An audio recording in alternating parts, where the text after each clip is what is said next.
Días, señorita Claudia. eh, bueno, ¿a qué se dedica especialmente? Bueno, soy psicóloga, psicoterapeuta hace más de 15 años ya. Oh, qué bueno.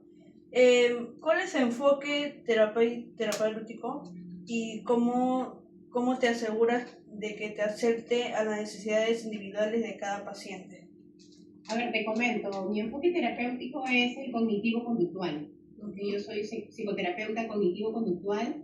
Eso significa que me baso mucho en revisar los pensamientos y enseñarle a mis pacientes cómo estos pensamientos tienen una influencia en su comportamiento, en sus emociones y en su comportamiento. Oh, ya. Ahora, ¿cómo me aseguro? Me dijiste, ¿cómo me aseguro de qué? ¿Cómo se asegura de que se adapte a las necesidades individuales de cada paciente?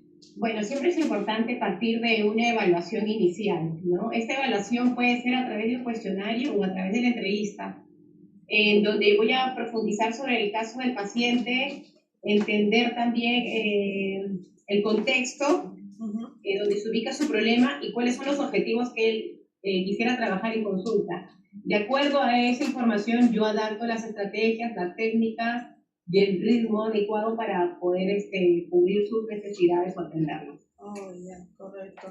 Y la siguiente pregunta es, ¿cómo manejas situaciones en las que un paciente está experimentando una crisis emocional o un episodio agudo de ansiedad o depresión?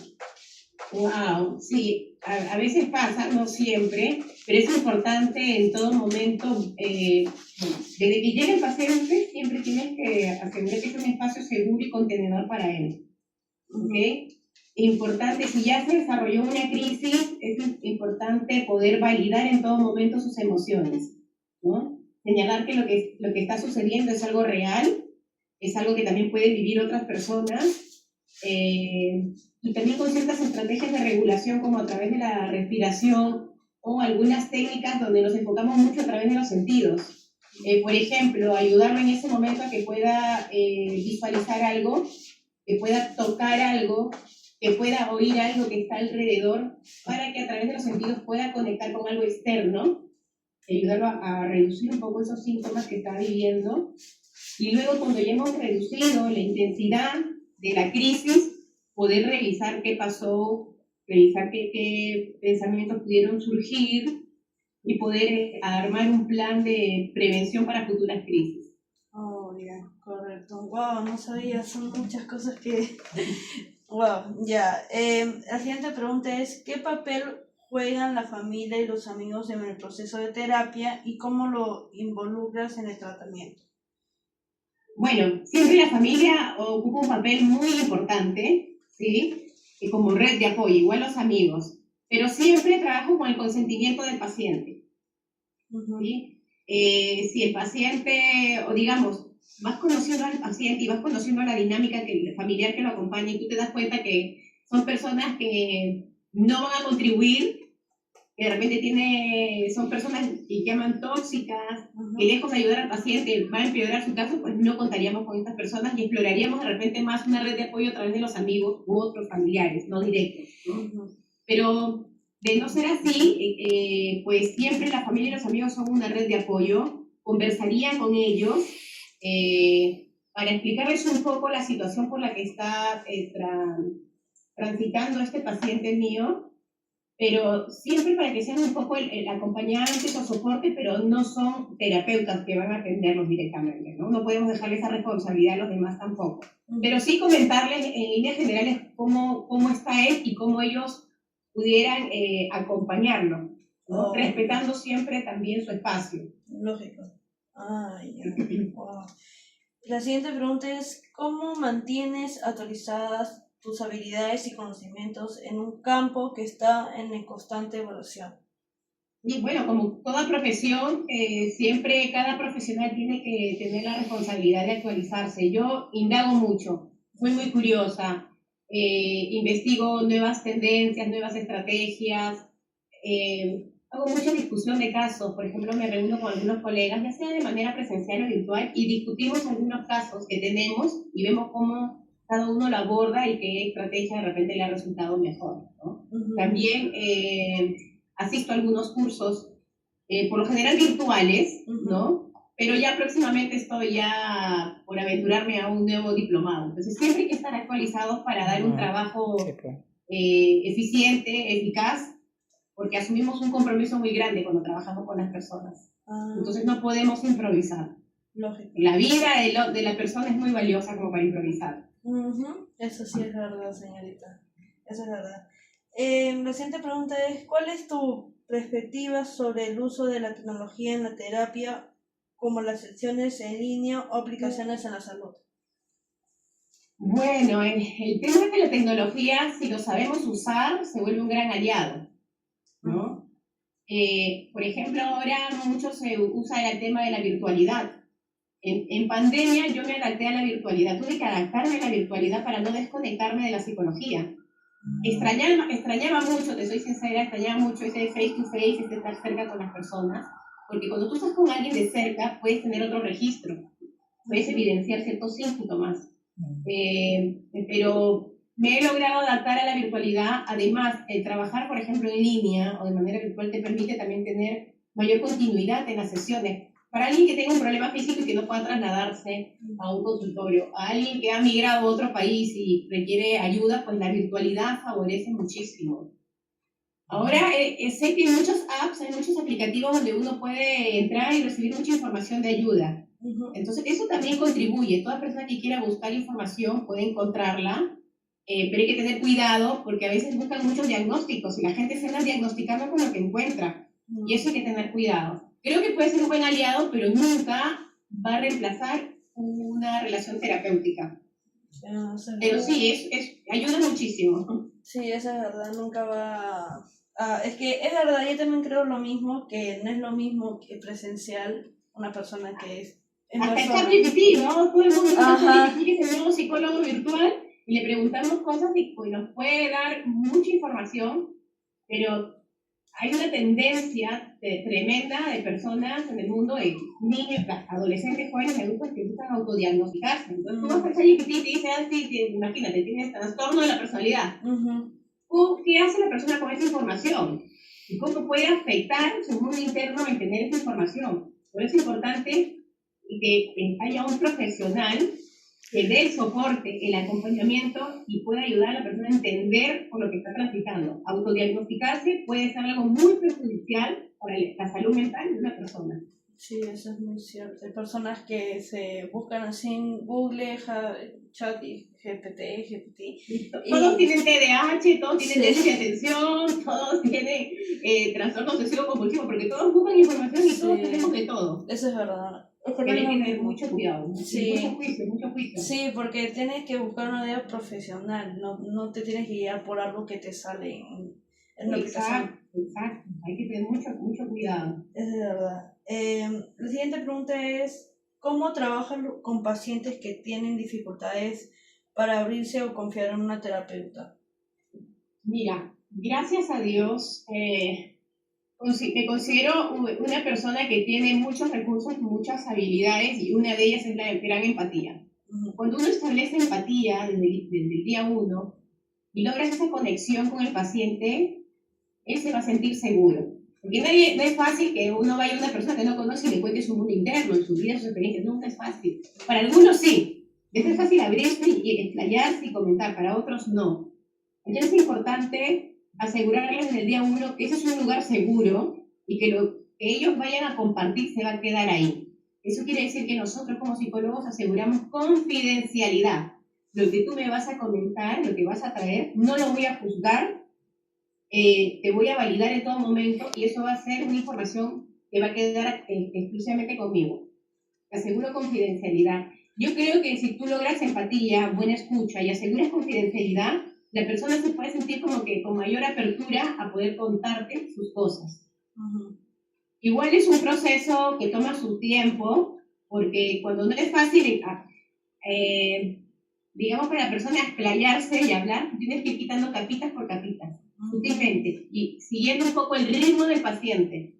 Imagínate que va por un tema traumático, un trauma, un hecho muy doloroso en su vida, y no le es fácil comentarlo. No es fácil porque es revivir ese momento doloroso. Tenemos que ir sutilmente, respetando su ritmo, Y como te digo, ir quitando capitas por capitas hasta llegar al punto. Cuando ya esté listo la persona para abordarlo, genial.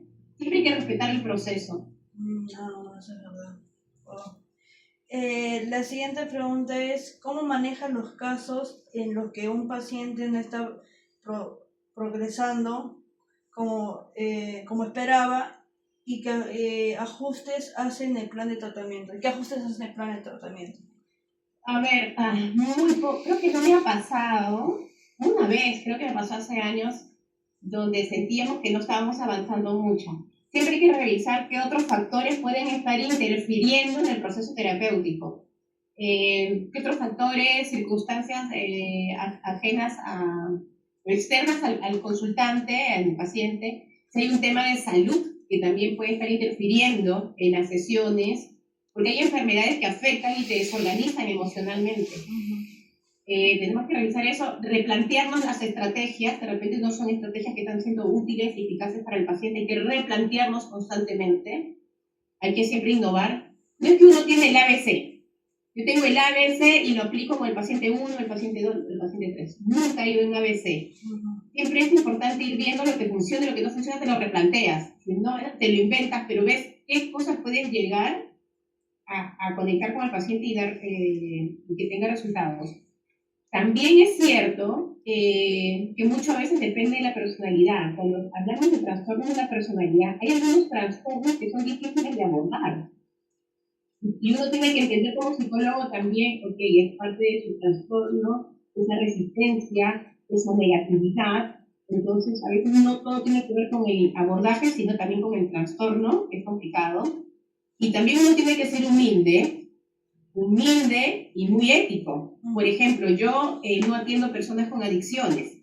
¿Por qué? Porque no tengo la especialidad para trabajar adicciones.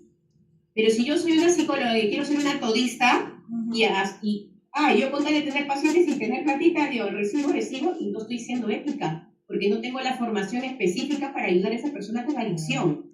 Entonces, esa persona no se va a ver favorecida, no va a encontrar resultados en el proceso terapéutico, no va a haber éxito. Entonces yo creo que también tiene que ver, uno, explorar factores externos, hay un tema de salud, replantearte las estrategias y ser honestos también. Oye, yo puedo atender a esta persona, tengo el expertise, tengo el manejo, porque si no es un caso que yo pueda manejar, no lo voy a recibir. Lo tengo que derivar. O de inicio digo, yo no atiendo estos temas, pero te voy a recomendar a otro colega que sí lo ve. Creo que hay varias situaciones. Eso es verdad. Sí, eso es verdad. Sí, es que hay gente que sí, por la plata, no le importa a las personas adictas y sí las atienden, pero no es lo mismo porque no es especialista mucho en esas personas. Así es. Eso sí es verdad. La siguiente pregunta es, ¿cuál es el enfoque para trabajar con pacientes que están lidiando con traumas o experiencias adversas en la infancia? ¿Puedes decirme un poquito más fuerte, por favor? Sí. ¿Cuál es su enfoque para trabajar con pacientes que están lidiando con traumas o experiencias adversas en la infancia? Pues, como te decía al inicio, yo soy una terapeuta cognitivo-conductual. Entonces cuando trabajo estos casos, utilizo mucho la reestructuración cognitiva. Reestructuración cognitiva. Suena rarísimo, pero lo que prácticamente es revisar tus pensamientos, porque tenemos una serie de pensamientos que a veces no se ajustan a la realidad, que a veces son muy exagerados, o a veces una mirada netamente negativa. Entonces trabajamos mucho acá. Y trabajamos con pensamientos, reestructuramos algunas ideas y el paciente se da cuenta del impacto que tiene en sus emociones y en su comportamiento. Cuando tú modificas acá y también tu comportamiento cambia. Entonces uso mucho la reestructuración cognitiva, todo lo que es terapia cognitiva. Bueno, son muchas cosas que tengo que me está gustando. La siguiente pregunta es, ¿cómo pruebas la autociencia y el autocuidado en tus pacientes y qué consejos le das para mantener su salud mental en día al día? Mira, cuando un paciente llega a mí por X motivos, siempre desde el día 1 promuevo el tema del autocuidado y la conciencia de sí mismos, desde algo tan simple como aprender a decir no. Te enseño a decir no, porque cuando tú le dices no a cosas o le dices no a situaciones o a personas, te estás dando un sí a ti para otras cosas. Es importante establecer límites. Es importante darte esas pausas, porque hay estudiantes o adultos que, por ejemplo, están muy enfocados en el trabajo o en los estudios, y tengo que hacer, tengo que cumplir, y se amanecen y se quedan hasta la madrugada y no toman esas pausas, esos descansos, y no escuchan su cuerpo. Algo que yo siempre les enseño a las personas de hoy: escucha tu cuerpo. Ya hay una tensión acá, ya te contracturaste aquí, ya tienes una dolor de cabeza, ya te están abriendo los ojos, te arde el estómago, son señales de que tu cuerpo te está hablando. Y a veces pasamos por encima de los dolores, y seguimos. Y eso no es autocuidado. Autocuidado es también no solo comer bien, no saltarte los alimentos, tener tus descansos, tus horas de sueño, las siestas, sino también escuchar el cuerpo, porque el cuerpo siempre comunica las emociones también. Entonces, parte del autocuidado es eso, ¿no? Es establecernos límites, escuchar nuestro cuerpo, tomarnos pausas, incluso buscar pequeños placeres en cosas de la vida. Para mí un placer puede ser una ducha caliente o tibia. Para mí puede ser el cafecito caliente y en silencio que nadie me perturbe. Para ti puede ser el estar en tu cafecito, tu pizza, o ver una serie en Netflix, o ver un par de videos cortos o shorts, pero te matas de risa. Y para ti esos son momentos de placer que te dan como que chispitas de alegría, y tienes que incorporarlo en tus rutinas. Porque no todo es el estudio, y no todo es la nota, sino que tenemos que incorporar para aliviar un poco el estrés, incorporar pequeños momentos de placer también. Bueno. Entonces, eso voy a recomendar para tomar mayor conciencia. Aparte de que hay que hacerlo. Bueno, esas eran todas las preguntas, doctora. De verdad, muchas gracias. Y espero verla lo más pronto posible si tengo otro trabajo. Encantada de haberte ayudado, espero que te vaya súper bien en esta tarea, en este proyecto. Y pues nada, cuando necesiten de mí, aquí estoy para poder ayudarlos. Dale, muchas gracias. Cuídate mucho. Igualmente, cuídate.